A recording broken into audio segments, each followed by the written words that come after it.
কলকাতা শহরে বসে গ্রামের কাজগুলো করি। মাটি দিয়ে তিনতলার ছাদে বসিয়ে দিলাম মাটির চুলো। হাই গাইস, আসসালামু আলাইকুম, welcome my hobby house blog channel. আমি জ্যোতি, আজকে আরও একটা নতুন ভিডিও নিয়ে তোমাদের কাছে চলে এসেছি। আশা করি এই ভিডিওটা দেখতে খুব ভালো লাগবে। ভিডিওটা পুরো দেখার জন্য অনুরোধ রইল। আজকের ভিডিওটা আমার ছাদ বাগান নিয়েই হবে। বন্ধুরা, আজকে ছাদে উঠে মনটা অনেক খারাপ। আগের দিনে হাজবেন্ড যে গাছগুলো এনেছিল ওগুলো এই জায়গাগুলোতে বসিয়েছিলাম, তোমরা সবাই দেখো। জানি না আমার কি ভুল হলো, তার জন্যই প্রত্যেকটা গাছই কিন্তু মারা গেছে। এখানে দুটো লাউ গাছ আর এখানে তিনটে টমেটো গাছ মাত্র বেঁচে আছে। তবে এটা হওয়ার কারণ হচ্ছে আমার কিছু একটা ভুল হয়েছে, আমি এখন বুঝতেই পারছি। কি জানি, ভুল তো মানুষের হতেই পারে।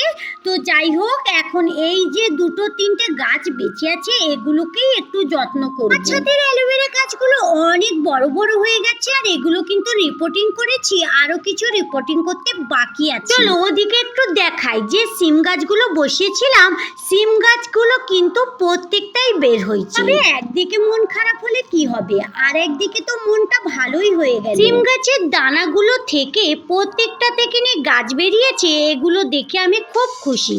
তোমরা দেখতে পাচ্ছ কতগুলি গাছ বের হয়েছে। তবে এখন শীতকাল, ছাদে থাকতে বেশ ভালো লাগছে। তোমাদেরকে একটা জিনিস দেখাই বন্ধুরা, চলো। আমি ছাদে বসে বসে এক একটা মাথাও মারি। আজকে কি মাথা মেরেছে সেটা তোমাদের দেখিয়ে দিচ্ছি, ওদিকে চলো।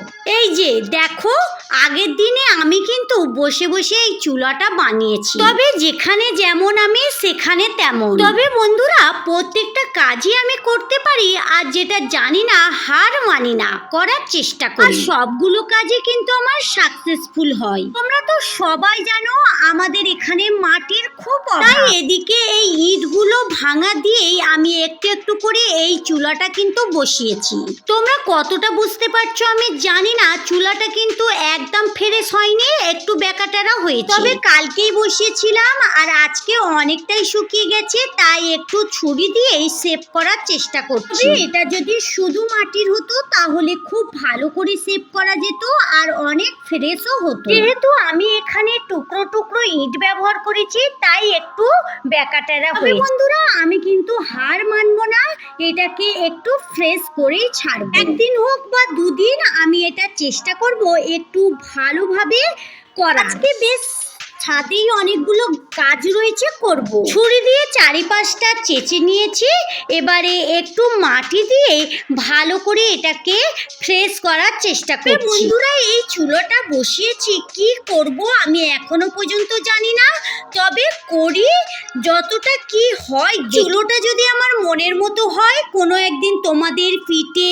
বিরিয়ানি বা কোনো ফিস্টি করে দেখাবো। তোমরা আমাকে কমেন্ট বক্সে বলবে আমি এই চুলায় কি রান্না করে তোমাদের দেখাবো। আমি এই চুলায় কি রান্না করে দেখাই, তোমরা কি দেখতে চাও আমাকে অবশ্যই কমেন্ট বক্সে জানাবে। বন্ধুরা, আমি যে টাইটেলে বলেছি কলকাতায় বসে গ্রামের কাজ করছি, তো আমি করছি বন্ধুরা, তোমরা দেখতেই পাচ্ছ।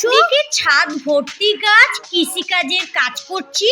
মাটি, গাছ, শাক সবজি সব কিছু নিয়ে আমি সারা দিন তার মধ্যে মধ্যে আমার মাথার মধ্যে কি ভূত চাপলো আমি জানি না, আমি এই চুলাটা বসিয়েও দিলাম। তবে সাধারণত শহরের দিকে কেউ মাটির চুলায় রান্না করে না, গ্রামের দিকেই বেশিরভাগ দেখা যায় মাটির চুলায় রান্না করতে। তবে বন্ধুরা, যেটা বলবো, আমাদের বাড়ির আশেপাশে কোনো রকমই উঠান বা কোনো জায়গায় নেই। তোমরা আমাকে কোনোদিনই কোনো উঠান বা কোনো জায়গায় কোনো কাজ করতে দেখো না। যেই কাজগুলো সাধারণত করে থাকি সেগুলো সব আমার এই ছাদের উপরে, আর এই ছাদটা রয়েছে তিনতলার। বন্ধুরা, তোমাদের বলছি তিনতলার উপরে এত রকমের গাছ বসানো, তাদের পরিচর্যা করা এবং মাটির চুলা বসিয়েও দিলাম। বন্ধুরা, এগুলো আমার শখ বলতে পারো। তবে বন্ধুরা, তোমাদের কাউর এরকম শখ রয়েছে তিনতলার ছাদে চুলা বসানো? তবে চুলাটা যখন বসাচ্ছি, চুলাটা যখন দেখতে আস্তে আস্তে একটু ভালো হচ্ছে, তখন কিন্তু আমার মনটা অনেক ভালো হয়ে যাচ্ছে। বন্ধুরা, ফাইনালি এখানে আমার চুলাটা বসানো হয়ে গেছে। আবারও একদিন এই চুলাটাকে আরেকটু ফ্রেশ করব তাহলেই হয়ে যাবে। তবে আমার চুলাটা এখন পর্যন্ত কেমন হয়েছে তোমরা কিন্তু অবশ্যই আমাকে কমেন্ট বক্সে জানাও। এদিকে রোদে শুকুক আর ওদিকে অপরাজিতা গাছগুলো এলোমেলো হয়ে গেছে, একটু পরিপাটি করব আর একটা অপরাজিতা গাছ একটু রিপোর্টিং করবে। শীতকালে তেমন কোনো গাছের যত্ন করতে পারছি না, আর অনেক গাছই কিন্তু আমার মারা যাচ্ছে, আর শীতের জন্য তেমন কিছু গাছও আমার বসানো হয়। তবে আগের বছরে অনেক পালং গাছ, ধনে গাছ, তারপরে বাঁধাকপি, ব্রোকলি, ফুলকপি অনেক কিছুই বসিয়েছিলাম। এখনো পর্যন্ত এবছরে কিছুই গাছ বসাতে পারিনি, তবে চেষ্টা করছি, দেখি কতটা কি বসাতে পারি। বন্ধুরা, তোমরা যারা ছাদ বাগান করো বা গাছ বসাও, তোমরা কারা এবছরে কি কি গাছ বসিয়েছো, কি ফুল গাছ বা সবজি গাছ বা শাক গাছ বসিয়েছো আমাকে কমেন্ট বক্সে একটু বলবে। প্রতিদিন যে কথাটা বলি আজকে আরো একবার বলি, যারা এই পর্যন্ত আমার ভিডিওটা দেখলে কিন্তু একটা লাইক দিতে ভুলে গিয়েছো, প্লিজ একটা লাইক দিয়ে ভিডিওটা কন্টিনিউ করতে থাকবে। আর ভিডিওর বিষয়ে তোমাদের যদি কোনো মতামত থাকে তাহলে আমার কমেন্ট বক্সে জানাতে একদম ভুলবে না। তোমরা যদি আমার নতুন বন্ধু হয়ে থাকো তাহলে আমার চ্যানেলটা সাবস্ক্রাইব করে সঙ্গে থাকতে পারো। যারা এই কাজটা করে রেখেছো তাদেরকে অসংখ্য ধন্যবাদ। এদিকে এই গাছটা রিপোর্টিং করা হয়ে গেছে, অন্য গাছটাও নিয়ে আসছি। তোমরা যারা আমার ভিডিও দেখো তারা তো জানো আমার কাছে দু রকমের অপরাজিতা গাছ রয়েছে, আর আজকে আমি এই দুটো গাছে রিপোর্টিং করব বা একটু পরিচর্যা করব। একটা রয়েছে সাদা অপরাজিতা আর একটা রয়েছে নীল অপরাজিতা। সাদা অপরাজিতা গাছের অনেক শাখা পোশাকা বেরিয়েছে, ওটাকে ভালো করে বেঁধে দিয়েছি।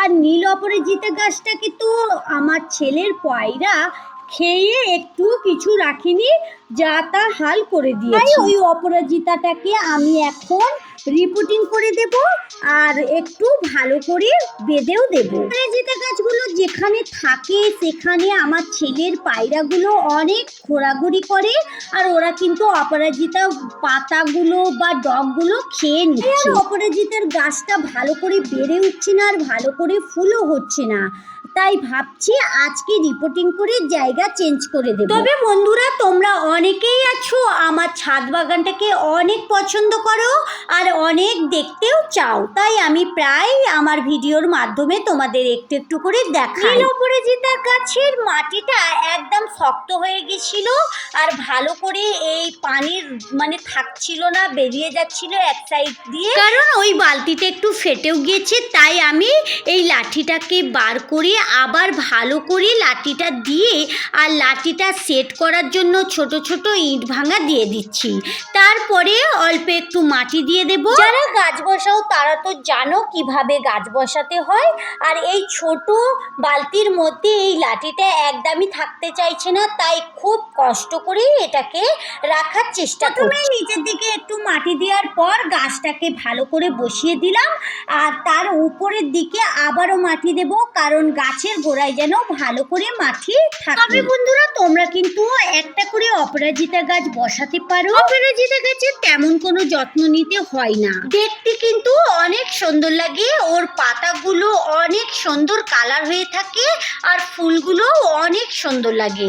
আমার অপরাজিতা গাছের ফুলগুলো কিন্তু অনেক ভালো লাগে। তবে বন্ধুরা, তোমরা যদি একবার ছাদে অপরাজিতা গাছ বসাও, সারা জীবন তোমার ছাদ থেকে অপরাজিতা গাছ কিন্তু যাবে না। কিছু কিছু গাছ আছে এমন যে সেই গাছটা যদি একবার বসানো হয় তাহলে সেই গাছ থেকে কিন্তু প্রচুর গাছ হয়। বন্ধুরা, আমার এখানে অপরাজিতা গাছ রিপোর্টিং করা হয়ে গেছে। তাহলে বন্ধুরা, চলো আজকের মতো ভিডিও এই পর্যন্তই। দেখা হচ্ছে নতুন কোনো ভিডিওর সঙ্গে। ভালো থেকো, সুস্থ থেকো, সাবধানে থেকো। ভালো লাগলে লাইক, কমেন্ট, শেয়ার করো। যারা এতক্ষণ আমার সঙ্গে থাকলে আমার ভিডিওর কোথাও যদি একটু ভালো লেগে যায় তাহলে আমার চ্যানেলটা সাবস্ক্রাইব করে সঙ্গে থাকতে পারো। যারা এই কাজটা করে রেখেছো তাদেরকে অসংখ্য ধন্যবাদ। Thank you.